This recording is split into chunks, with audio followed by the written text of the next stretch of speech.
हाँ जी प्यारे बच्चों, वेलकम बैक।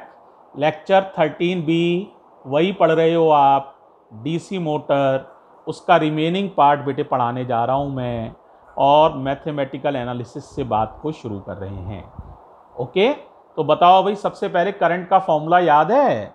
करंट होता था total EMF upon total resistance. अब बताओ भाई, टोटल ईएमएफ कितना हो जाएगा? आपने ईएमएफ लगाया था बैटरी से, वो ई है, और एक ईएमएफ आपका विरोध कर रहा है जो कि मैग्नेटिक फ्लक्स में चेंज की वजह से पैदा हो गया है, बैक ईएमएफ, वो है ये वाला ई। विरोध कर रहा है तो घटाएंगे E minus E upon R. Clear है? क्रॉस मल्टीप्लाई कर लो तो ये हो जाएगा बच्चों, बोलो E माइनस ई बराबर आई आर। समझ आ जाना चाहिए। तो E की वैल्यू निकालोगे तो हो जाएगा E इधर आ जाएगा, आई आर इधर आ जाएगा, E minus I R. Equation 1 समझ लो इसे इक्वेशन 2 समझ लो। पहले बताओ यहाँ तक क्लियर हो गया है?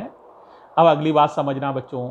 अब हम निकाल रहे हैं power input in the coil. Power input P in, power का फॉर्मूला होता है वी आई। पावर का फॉर्मूला वी आई, लेकिन हमने कितना वोल्टेज लगाया था? Capital E. तो हमारे हिसाब से ये फॉर्मूला हो जाएगा ई आई। इतना पावर हमने दिया है डीसी मोटर को, ई आई। अब बेटे आपको पता है करंट चलती है और कुछ एनर्जी हीट के रूप में वेस्ट हो जाती है। तो एनर्जी वेस्टेड या power wasted in the form of heat. बताओ भाई कितनी पावर वेस्ट हो जाएगी? I square R. कितनी पावर वेस्ट हो जाएगी? I square are. आर जो है वो किसका रेजिस्टेंस है? बोलो, जो मोटर है उसका रेजिस्टेंस है, जो आर्मेचर कॉइल है उसका रेजिस्टेंस आर है ना? तो इतनी तो बेटे पावर वेस्ट हो जाएगी। तो पावर मिलेगी कितनी? पावर आउटपुट कितना होगा बताओ जरा? पावर आउटपुट पी आउट कितना हो जाएगा? इतनी पावर दी, इतनी वेस्ट हो गई, तो ई आई माइनस आई स्क्वायर आर। कुछ कॉमन दिख रहा है? सही कह रहे हो, आई कॉमन है, तो ये हो जाएगा आई कॉमन, तो ये हो जाएगा ई माइनस आई आर। अब जरा इसे पहचानो, ई माइनस आई आर। देखो यहां पहचानो, ई माइनस आई आर, ये होता है इटैलिसाइज्ड डी। तो ये हो जाएगा पावर आउटपुट, जो हो जाएगा बच्चों ये हो जाएगा ई आई। तो पावर इनपुट मालूम है, हाँ जी ये रहा। पावर आउटपुट मालूम है, हाँ जी ये रहा। इक्वेशन 3 भी मालूम पड़ गई, इक्वेशन 5 भी। अब हम निकालना चाहते हैं efficiency of DC motor. Efficiency होती है पी आउट अपॉन पी इन। कितनी अच्छी मोटर है कि कितना उसने पावर को यूज किया और कितनी पावर हमने दी, है ना? तो P out upon P in, it is called efficiency of the motor, denoted by eta. चलो ध्यान से देखो जरा। तो अब बात कर रहे हैं efficiency of DC motor. Efficiency of DC motor, eta equals to P out upon P in. अब बताओ पी आउट कितना था? ये था इटैलिसाइज्ड ई आई, और ये था कैपिटल ई आई। आई से आई कैंसिल, तो ईटा हो जाएगा ई अपॉन ई। और परसेंट ईटा अगर लिखना चाहते हो तो 100 का मल्टीप्लाई कर दो, ई अपॉन कैपिटल ई इंटू 100%। इस तरह से बेटे हम इफिशियंसी निकाल सकते हैं।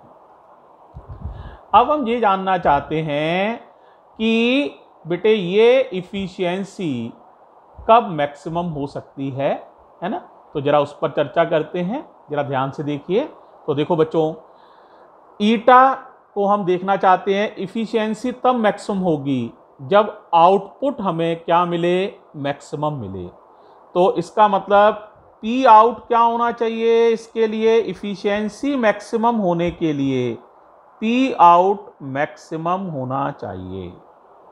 अब पी आउट क्या होता था, पी आउट होता था ई आई, ये मैक्सिमम होना चाहिए। अब याद करो आई क्या होता था, ध्यान करो आई, देखो दिखा देता हूं, याद आ जाएगा। ये रहा आई, सबसे पहले ही लिखा था E minus E upon R, applied EMF minus back EMF upon resistance of the coil. तो ये आई की वैल्यू लगा रहे हैं, तो देखो वापस लगा दी हमने ये value, E minus E upon R, अंदर मल्टीप्लाई कर लो तो ये हो जाएगा E minus E square upon R. अब मुझे पी आउट को क्या चाहिए, मैक्सिमम। बदलने वाली चीज क्या है यहां, वेरिएबल कौन है, बैक EMF। ये तो लगाया गया वोल्टेज है जो हमने नीचे बैटरी लगाई है, वो तो एक फिक्स वोल्टेज की बैटरी लगी हुई है। कॉइल का रेजिस्टेंस फिक्स है ना, जो एक कॉइल ले ली उसका रेजिस्टेंस जो है अब वो है। लेकिन बैक EMF कॉइल को घुमाने से बदलता है, कभी कॉइल धीरे घूम रही है या तेज घूम रही है तो बैक EMF अलग अलग हो जाएगा। तो वेरिएबल है बैक EMF। अब तुमने बेटे मैक्सिमा मिनिमा मैथ्स में पढ़ा है ना, याद करो ये y हो ये x हो वेरिएबल, तो क्या निकालते थे, dy अपॉन dx, और उसको 0 के बराबर कर देते थे तो फंक्शन का मैक्सिमा चेक हो जाता है ना, याद आ रहा है। क्या करते थे, dy अपॉन dx बराबर 0, फिर d2y अपॉन dx2 निकालते थे। अगर वो पॉजिटिव आए तो मिनिमा होता था, नेगेटिव आए तो मैक्सिमा होता था। अब मैं बायोलॉजी वालों के लिए बता रहा हूँ, बहुत आसान होता है बेटा। वेरिएबल E है तो आपको सिर्फ इतना करना है, dp अपॉन de बराबर 0 करना है। यहाँ से E की वैल्यू निकाल लेंगे तो पता लग जाएगा कब ये फंक्शन मैक्सिमम होगा, बस इतना सा करना है। तो डिफरेंशिएट कर लोगे इसे, तो जरा करो भाई जरा, तो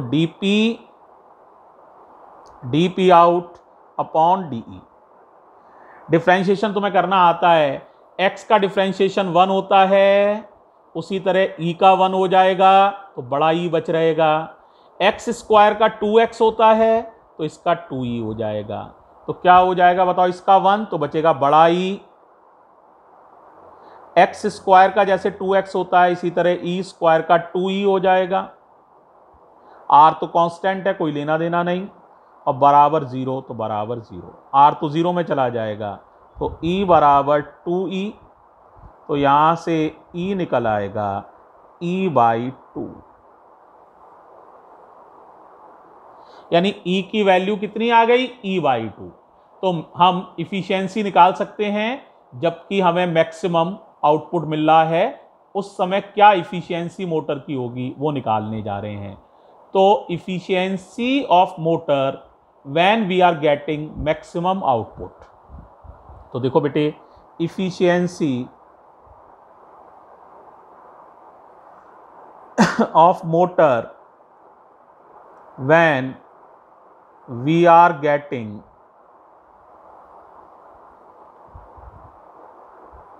मैक्सिमम आउटपुट, बोलो क्या हो जाएगा बेटा, ये है ईटा। तो ईटा परसेंट की अगर वैल्यू देखें तो ई की वैल्यू है e/2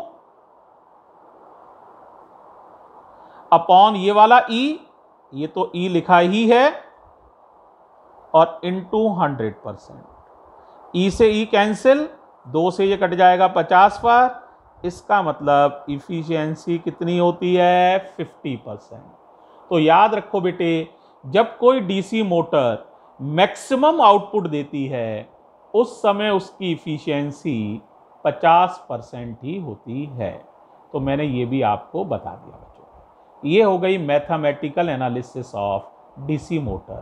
तो बेटे डीसी मोटर पूरा पढ़ लिया तुमने और उसकी मैथमेटिकल एनालिसिस। अब जरा बताओ डीसी मोटर किस काम आती है, answer, it is use to convert electrical energy into mechanical work. किस प्रिंसिपल पर बेस्ड है, बताया था, बोलो। When a current carrying coil is placed inside the magnetic field it will experience a torque. Back EMF समझ गए? जब coil को घुमाया जाता है तो उससे लिंक मैग्नेटिक फ्लक्स में चेंज होता है। कॉइल इस चेंज का विरोध करती है और अपने अंदर एक वोल्टेज पैदा करती है जो लगाए गए वोल्टेज का अपोज करता है। इसे ही बैक ईएमएफ कहते हैं। ये कई फीचर्स पे डिपेंड करता है, मेनली कितनी तेजी से ईएमएफ में चेंज, कितनी तेजी से फ्लक्स में चेंज हो रहा है, उतना ही ज़्यादा बैक ईएमएफ होगा। ये ध्यान रखना, ठीक है। तो ये rate of change of flux के प्रोपोर्शनल होता है। Rate of change of flux के प्रोपोर्शनल होता है बैक ईएमएफ। ईटा बता ही दिया कि जब हम मैक्सिमम आउटपुट ले रहे होते हैं तो मोटर की इफिशिएंसी 50% ही रहती है। एक और बात बच्चों कि यहाँ वेरिएबल ई है, इटैलिसाइज्ड ई, इसलिए डिफरेंशिएशन होगा वो ई के रेस्पेक्ट में होता है और उसे 0 के बराबर कर देते हैं। क्यों? For maximum P out, for maximum P out.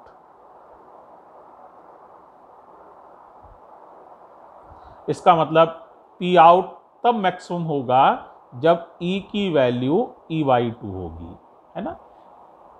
Output power तब सबसे ज़्यादा मिलेगी जब बैक ईएमएफ की वैल्यू लगाए गए वोल्टेज से आधी होती है।